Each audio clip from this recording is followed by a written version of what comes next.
ఇక కాంగ్రెస్ను కాదని శశి థరూర్కు పట్టం. అఖిలపక్షం బృందాల్లో ఒకదానికి నేతృత్వం. మోదీ సర్కార్ సంచలన నిర్ణయం.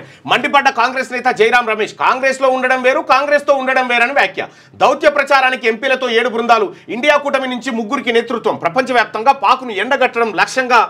అయితే కేంద్ర ప్రభుత్వం ఏం చేసింది? 7 బృందాలను తయారు చేసి 7 బృందాలను ప్రపంచ దేశాలకు పంపి పాకిస్తాన్ చేస్తున్న అరాచకాలను ప్రపంచ దేశాలకు మీరు వివరించడం వాళ్ళకి తెలియదా?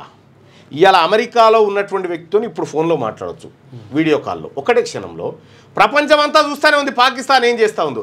ఈ పంపే ఉద్దేశం వెనకాల ఉన్నటువంటి ఉద్దేశాలు ఏందో ప్రజలకు తెలియాల్సినటువంటి అవసరం ఉంది. పాకును ఎవడన్నా మెచ్చుకునేటోడు ఉన్నట్టుకి చైనా ఓడు, టర్కీ ఓడు, గాడు తప్ప ఎవ్వడు మెచ్చుకోవడాలు చేసిన పనికి. ఆఖరికి పాకిస్తాన్లో ఉన్న బలూచిస్తానే ఒప్పుకుంటలేదు ఇలా చర్యల్ని. పాకిస్తాన్లో ఉన్నటువంటి ప్రతిపక్ష నాయకుడే ఒప్పుకుంటలేడు. కాబట్టి సరే, దీని ద్వారా ఏం సాధించాలనుకుంది కేంద్ర ప్రభుత్వం అనేది మనకు ముందు శశి థరూర్ కొంచెం శశి థరూర్ కాంగ్రెస్ పార్టీ నేత, ఆయన మాజీ మంత్రి.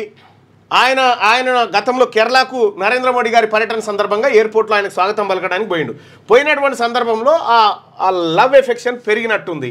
సో కాంగ్రెస్ పార్టీకి శశి థరూర్ ఇంత కాస్త దూరంగా జరుగుతున్నట్టు కనిపిస్తూ ఉంది. కాంగ్రెస్ వర్సెస్ శశి థరూర్ అనేటువంటి చర్చ నిన్న నేషనల్ మీడియాలో జోరుగా చర్చ సాగింది. ఇక దౌత్య ప్రచారానికి ఎంపీలతో 7 బృందాలు. ఇండియా కూటమి నుంచి 3కి నేతృత్వం. ప్రపంచవ్యాప్తంగా పాకును ఎండగట్టడం లక్ష్యం. పాక్ కుతంత్రానికి వీళ్ళకు తలా ఒకటి డప్పు, ఈ గజ్జలు ఇచ్చి పంపుర్రి.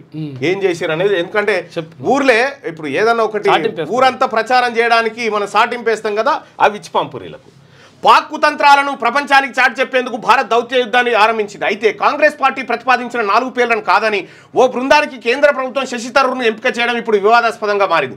ఏడాది కాలంగా శశి థరూర్ కాంగ్రెస్తో అంటిముట్టనట్టు వ్యవహరిస్తుండడం, ఇటీవల ప్రధాని మోడీ కూడా కేరళలో జరిగిన ఓ కార్యక్రమంలో ఆయనను పొగడడం తెలిసిందే. ఈ నేపథ్యంలో కాంగ్రెస్ ప్రధాన కార్యదర్శి జైరాం రమేష్ కేంద్ర తీరుపై తీవ్ర ఆగ్రహం వ్యక్తం చేశారు. శశి థరూర్ని ఉద్దేశించి మాట్లాడుతూ కాంగ్రెస్లో ఉండడం వేరు, కాంగ్రెస్తో ఉండడం వేరు అని వ్యాఖ్యానించారు. సున్నితమైన విషయాల పట్ల కేంద్ర ప్రభుత్వం ఆటలాడుతుందని మండిపడ్డారు. క్రికెట్ పరిభాషలో బాడీ లైన్ నిబంధనలకు విరుద్ధంను ఉటంకిస్తూ కాంగ్రెస్ నిబంధనల ప్రకారం ఆడుతుంటే బీజేపీ బాడీ లైన్ ఆడుతోందని తీవ్ర స్థాయిలో విమర్శించారు. కేంద్ర పార్లమెంటరీ వ్యవహారాల మంత్రి కిరణ్ రిజిజు కూడా దీనిపైన కాంగ్రెస్ పైన కౌంటర్ చేసిండు.